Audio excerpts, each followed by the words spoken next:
the Houston Texans Cincinnati game for last Thursday. You did. You nailed that. I'm looking for a little help on this one. I'm gonna give this one to the Rams. Rams are going to cover. Rams are going to cover. Rams are going into San Francisco. 2.5 points. They're going to cover. I'm not going to make the decision. You just made it for me, and I'm going Rams on Thursday night so that I can finish my NFL with a win.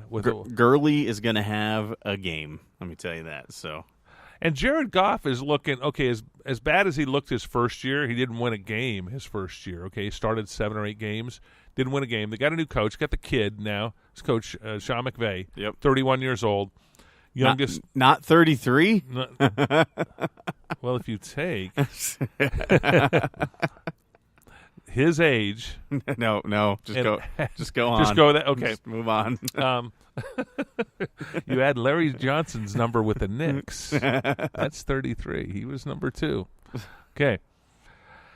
What you've got there is he looked good, and I have been down on him because I saw Carson Wentz come out with Philadelphia, and that was the decision the Rams had to make, and when they were picking quarterback. They had 2 great quarterbacks in the draft. Out of Cal, you had Jared Goff.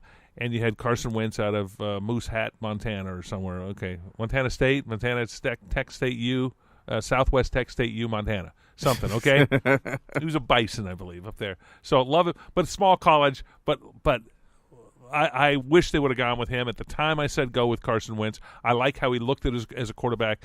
I just like, and you can look at quarterbacks, and you can like how they look. You can see a quarterback. If I go out and throw the ball, you'd look at me and you go, okay, my leg work isn't what it needs. Footwork's not what it needs to be. My elbow's too low, too high. Very rarely does a quarterback that doesn't look good perform well in the NFL. There is a look to a quarterback. So Carson Wentz just looked good. And when he took over with Philadelphia, he looked good and he started strong. And he's done well with the Eagles. He has done well again this year with the Eagles, and he'll continue to do well. Did they win their first 2 games? Where are they at? Hold on, I'm trying to go here. Let me see this. Oakland plays at Washington, by the way. Okay. No, they're 1-1, Philadelphia. But they play the Giants, so they're 2-1. They play the Giants at home. They're probably 15-point favorites or something. Philly did lose to Kansas City, 27-20. Kansas City looks real good. Kansas City, watch the Chiefs right now. Yep. They've got Hunt as a running back rookie who is a terror. We have a few standing undefeated teams, obviously, still. We have Detroit at 2-0.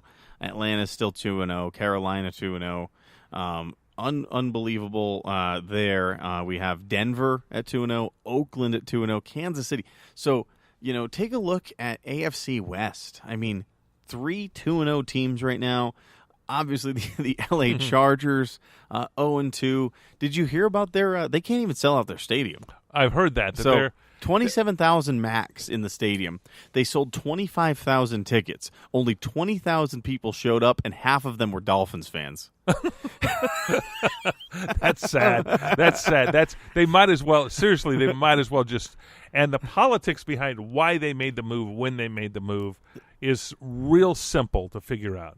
It is very simple. It wasn't right. They shouldn't have.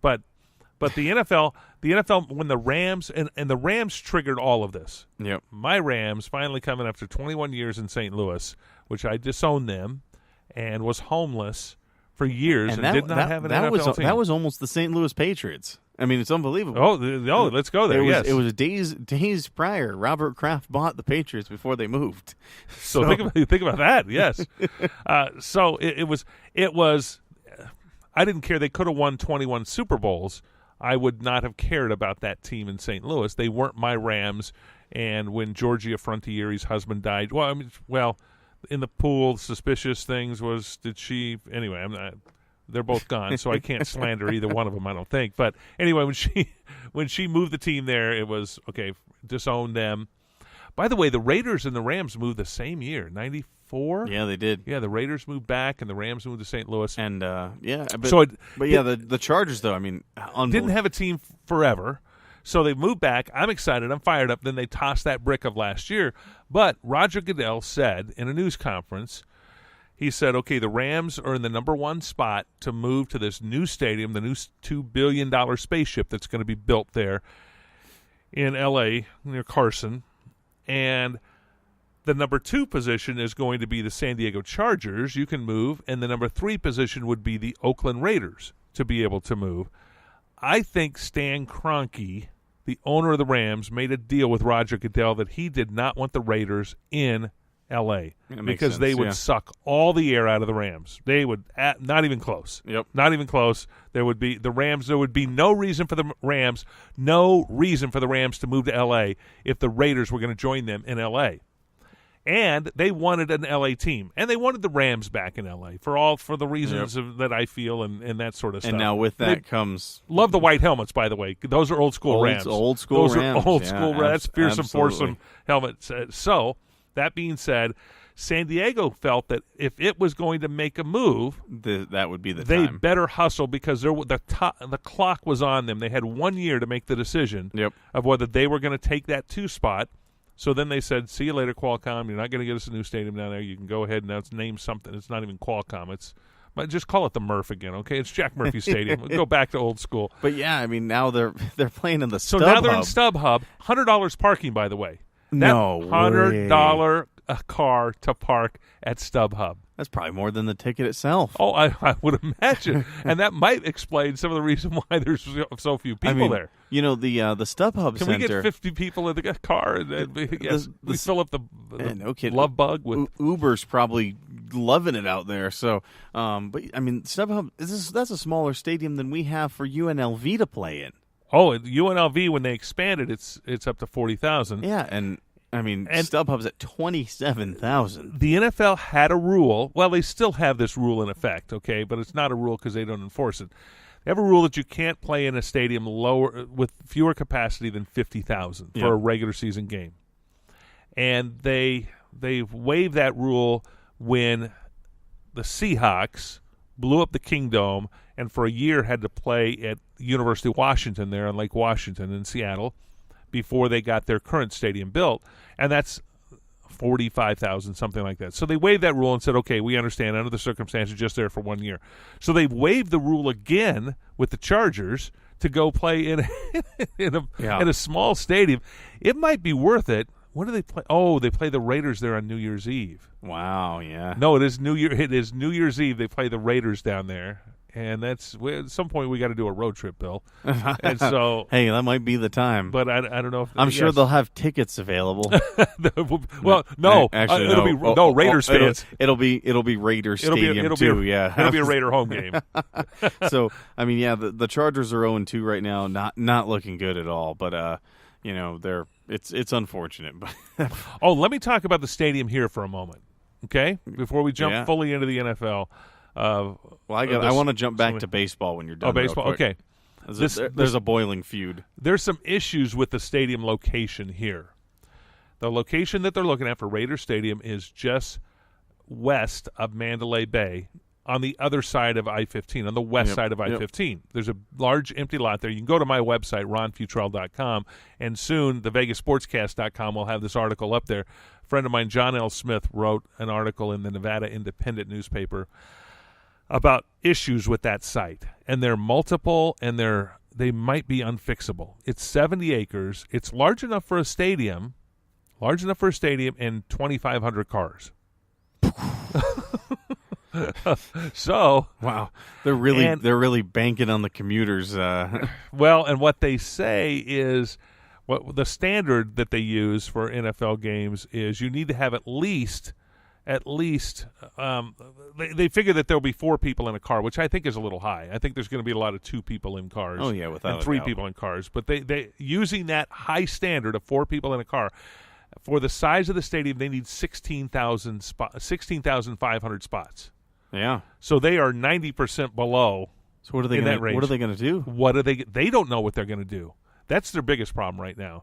Is the Raiders have bought that land. They've got that land. That's where they want to have the stadium.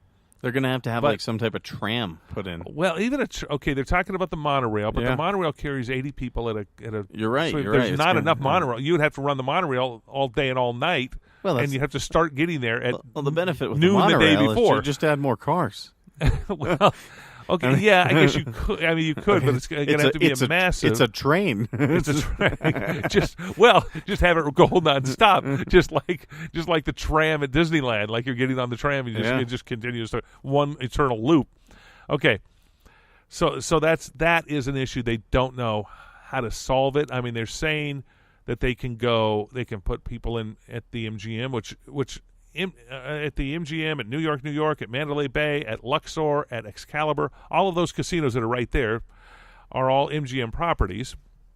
So they would love that site, and they would love them to be the answer for the parking so that they can jack up the prices on the parking on a Sunday. It's easy to do, computer thing. I think it already costs $12-15 to park there, which again, this trend in Las Vegas is one that's bothered me that over the last year and the direction that's gone. Our founding fathers, Bugsy Siegel, Tony the Ant Spilatro, Lefty Rosenthal would be rolling over there if they knew that people were charging for parking. But anyway, they would love to charge for parking at those locations and be able to have them coming to and from their casino. Oh, that's a meal ticket. But where do you tailgate? That's another good question. Yeah. If the MGM wants to be the answer for the tailgate, what I'm going to say is it fine for me to take my Weber grill and just pull it in next to the blackjack table and start barbecuing burgers right there on the casino floor with a burger and bring in the sauce? I think you bring the smoker in and start doing some pork. Yeah. Isn't that right? Yeah, that's okay, right there you're going to be next to the roulette table. No, craps. Definitely. You want to be by craps. By the craps table, your smoker's going to be there. And then when we grab the football and play catch like you do in the parking lot, probably by the high rollers and baccarat, we'll be throwing the football back and forth, right? Let me tailgate inside your casino. Okay, so obviously they don't have that. The NFL wants tailgating to work. Raiders fans, I don't know if you've seen them. They like to tailgate. They do like to tailgate. I mean, it takes them 45 minutes to put on all their gear in the parking lot. So you don't want to have. I got to put on my spiky shoulder pads. Yeah, I got to the bow, the scimitar, all the fake weapons. Got to paint my face silver. Then it takes them another 45 minutes to get in the stadium. I was at the 2002 Super Bowl. I know I saw the Raiders fans going into that place and what the security took right after 9/11 to be able to go through all that. So they're going to have a difficult time. Parking is one issue. Tailgating is sort of relative to that. There's just not enough room there. The other issue, there's a storm drain there that was put in by the Army Corps of Engineers at great expense. That is a storm drain right there. They're going to have to move that thing. Wow. And the Army Corps of Engineers, as we have spoken already in this on the Vegas Sportscast, they're sort of busy in Houston right now. They are. They're busy in Florida right now. They're busy everywhere. They got things going on, so I don't know if they're going to be real quick to try to move for a few $1 million to be able to move that storm drain right away so they can begin construction. Is one of but there are multiple issues with that location. So I don't know whether they're going to be looking for an alternative site here in town. Well, from what I heard on Monday, they broke ground. They didn't officially break ground. What they did was they moved stuff out there. Gotcha. They put equipment out there on site. Okay. It might have been in reaction to the article in the Nevada Independent. As things go, they just started moving some dirt around with some equipment. They have not officially broke ground. Okay. Now, when you talk about breaking ground, they're moving dirt around, so that's breaking ground. Yeah. But they haven't with the gold shovels. You got to do it with all. Yeah. So they have instead of a grand opening, they have the soft opening. So this is the soft break ground. Yeah, and it's partially. It's not really even that because they can't do anything until they get all the agreements signed, and they don't have all the agreements signed. And part of it's waiting on the Army Corps of Engineers to move that storm drain, or at least give an answer on how much. And the developers have to pay for that. The other issue, the third issue, and this is the bigger, long-standing issue. If the stadium is built on that site, you not only have the parking problem, but you're going to have a horrendous traffic problem. Without a doubt. Horrendous. It is going, wherever you end up parking, it's going to be hell at that location. They're going to have to put in, I've heard estimates anywhere from $400 to $500 million in additional money to build on-ramps, off-ramps, and different things to be able to... special expressways in and out just to hopefully avoid the highway for a little bit to filter people through, on top of being like a half a mile from the airport. Right. That's you have height restrictions there, but the FAA has pretty much said that that's not a problem because no, not that. Just the amount of traffic. Oh, traffic. I mean, it's traffic airport. Surface traffic. You have not air traffic. Yeah, surface traffic to the airport. The amount of people leaving the stadium and coming to the stadium, and let's put also